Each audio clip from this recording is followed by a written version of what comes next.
নেওয়ারও মালিক তিনি। আজকে যে রাজা ধীরাজ কাল সে ভিক্ষা চাই, মনে রেখো যে চিরদিন কাহারও সমান নাহি। ভালো করে আস্বাদন করবে মা। রাজা ছিল, সেই রাজাটির কি নাম ছিল না চন্দ্র বংশজাত রাজা চন্দ্রধ্বজ। কেউ বলতো রাজা চন্দ্রধ্বজ, কেউ বলতো রাজা চন্দ্রধ্বজ, যা বলবেন। খুব ভালো রাজা। তো তখনকার দিনে রাজাদের নিয়ম ছিল মাঝে মাঝে তারা শিকার করতে বা মৃগয়া করতে যেতেন। এটা যদি অন্য মনস্ক হন এটা মাথার উপর দিয়ে চলে যাবে। হাত জোর করে বলছি গল্প করবেন না, অন্তত সামনে বসে। ও মায়েরা, তখনকার দিনে রাজাদের নিয়ম ছিল রাজারা মাঝে মাঝে শিকার করতে যেতেন। রাজা চন্দ্রধ্বজ গেলেন কোথায়? একটা বনের মাটিতে, একটা গভীর বনে, যে গভীর বনটার নাম হলো কাম্যক বন। সেখানে গেলেন মৃগয়া বা শিকার করতে। কিন্তু মা মুখে অনবরত কৃষ্ণ নাম।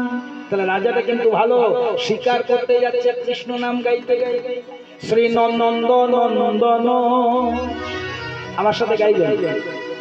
শ্রী নন্দন নন্দন কৃষ্ণ গোবিন্দ, হে শ্রী মাধব হে দামোদর। হে নন্দন কৃষ্ণ গোবিন্দ, হে শ্রী মাধব হে দামোদর। নন্দন কৃষ্ণ গোবিন্দ, হে শ্রী মাধব হে দামোদর। শ্রী নন্দন কৃষ্ণ গোবিন্দ, হে শ্রী মাধব হে দামোদর। শ্রী নন্দন কৃষ্ণ গোবিন্দ, হে শ্রী মাধব হে দামোদর। হে দামোদর হে দামোদর হে দামোদর হে দামোদর হে দামোদর হে দামোদর হে দামোদর হে দামোদর। শ্রী নন্দন কৃষ্ণ গোবিন্দ, হে শ্রী মাধব হে দামোদর। শ্রী নন্দন কৃষ্ণ গোবিন্দ, হে শ্রী মাধব হে দামোদর। দেখি কেমন মনে রেখেছেন, যে বনে রাজা শিকার করতে গেলেন চন্দ্রধ্বজ, সেই বনটার কি নাম বললাম? হ্যাঁ, বাহ বাহ বাহ, এরকম ভাড়ার ঘর থাকলে রান্না করতে সুবিধা। খুব সুন্দর, কাম্যক বন। মন দিয়ে শুনে বলতে পারবে, আমি প্রশ্ন করিনি, আমি দেখছিলাম তোমরা মন দিয়ে শুনছো কি। আচ্ছা, যারা যারা মন দিয়ে কীর্তন শুনছো তাদেরকে একটা কথা বলি, যারা যারা রাধা গোবিন্দকে ভালোবাসো না একবার উলুধ্বনি দাও তো।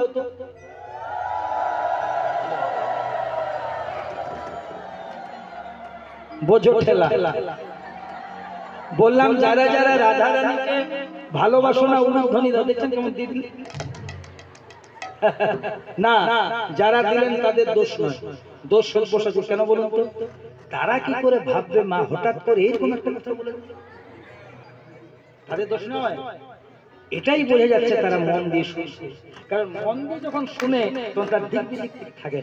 জানো না, কালকে এক জায়গায় কীর্তন করতে গেছি, বলছি সব্যসাচী বাবু আপনার যেখানে কীর্তন হয় আমি সেখানে যাই। বলি কেন? বলছে আপনার তো কীর্তনটা ভালো লাগে, কীর্তন শুনুন 5 মিনিটের পরে ঘুমিয়ে যাই।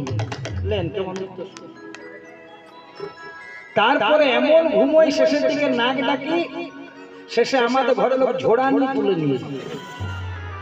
ঝোড়া আছে আপনাদের জানেন? আমার বাড়িতে আছে। আমি সেই চাষাবাসা করে, আরে গোড়াই গ্রামের পাশে বাস আমার, খড়বোনা বাগাটাকর তার মাঝে আছে। ওরা ওদেরই আমরা বামুন ঠাকুর। বলছে যখনই কীর্তন তোমার হয় আশেপাশে আমি চলে যাই। তা আমি মনে মনে ভাবলাম যে ও তার মানে আমার কীর্তনের ভালো লাগে না সেটা। বলছে না, আচ্ছা আমাকে বলুন তো কেন আমার এরকম হয়, আপনার কীর্তন শুনলে কেন ঘুমিয়ে যাই?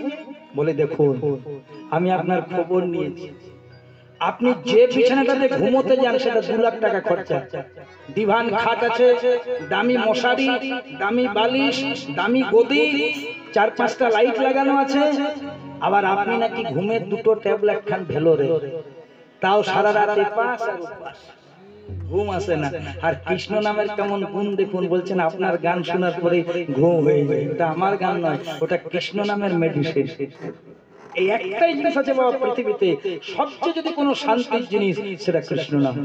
কোনো শান্তি দেবে, আপনি বিশ্বাস করুন। যদি কোনো জায়গায় শান্তি আছে এই কৃষ্ণ নাম, সব ভুলে যাবে। যতক্ষণ হরিবাসরে থাকবেন, মনে আছে যে কালকে গ্যাস ভরতে হবে, মনে ওই যে মা আমার কথা শুনতে, তাহলে যে বনে শিকার করতে গেলেন বনটির নাম কি? কাম্যৌয়া। এখন শিকার করতে করতে করতে করতে সারাদিন শিকার করছে, তো রাজা সে ডান দিকে তীর মারছে, বাম দিকে মারছে, শখে গেছে মা, শখ। যা সারা এবার রাত্রি নেমে গেছে, এই করতে করতে করতে করতে রাত্রি নেমে গেল। যেই না রাত্রি নেমে গেল, গভীর বনের ভেতরে প্রবেশ করল, আর রাস্তা দেখতে পাচ্ছেন হিংস্র জন্তু জানোয়ারের আওয়াজ আসছে। সৈন্য সমস্যা বলে রাজামশাই সাবধান, রাত্রিটা বনের মধ্যেই থাকতে হবে। রাজামশাই বলছে যাও, কোনো উঁচু ভালো জায়গা, নিরাপদ জায়গা আছে কিনা দেখো, কারণ এখানে হিংস্র জন্তু জানোয়ার আছে। সৈন্য সমস্তরা খোঁজ করতে লাগলো মা বনের মধ্যে, মন দিয়ে শুনবেন। হঠাৎ দেখলো বনের ভেতরে একটা মাটির ঘর, খড়ের চালা, বাঁশের বেড়া, তুলসী মন্দির, প্রদীপ জ্বলছে, আর সেখান থেকে কৃষ্ণ নাম ভেসে আসে। কৃষ্ণ কেশব কৃষ্ণ কেশব সুধা মাখা এই নাম জপয় অবিরাম, মধুমাখা এই নাম। উলুধ্বনি কৃষ্ণকে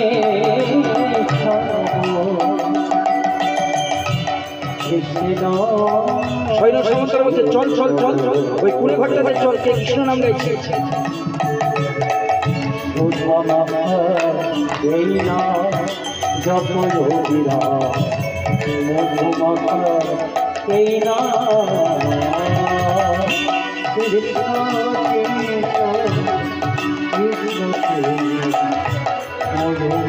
শুনতে পাচ্ছিস কে কৃষ্ণ নাম গাইছে?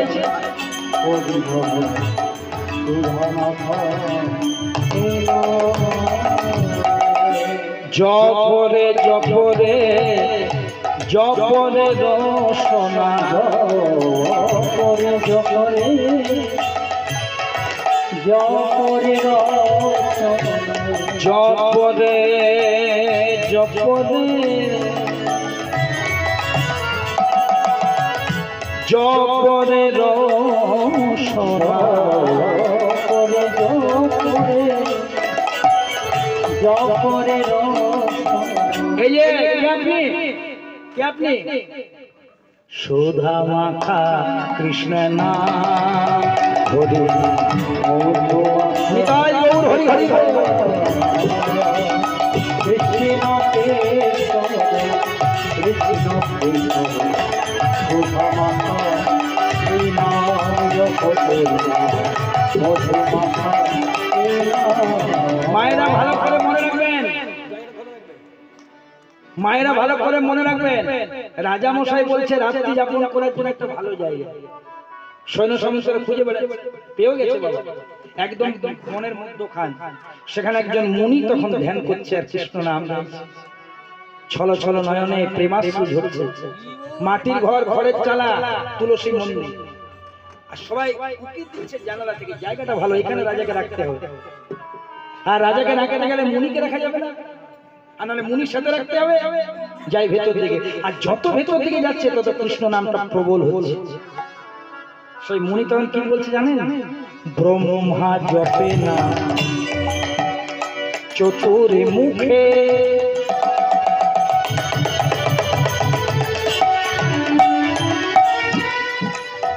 ওমা ব্রহ্মার কটি মুখ? চাক চাক চাক চাক। ব্রহ্মা জপে না চতুর মুখে। আর শিব ঠাকুরের কটি মুখ? পাঁচ। শিব জপে না পঞ্চমুখে। ব্রহ্মা জপে না চতুর মুখে, শিব জপে না পঞ্চমুখে। কৃষ্ণ বল রে হরি হরি ও।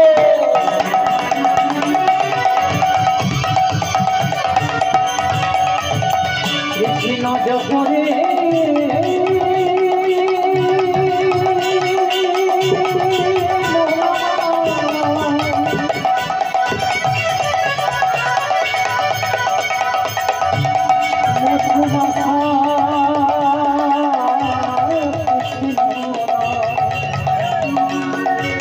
জপ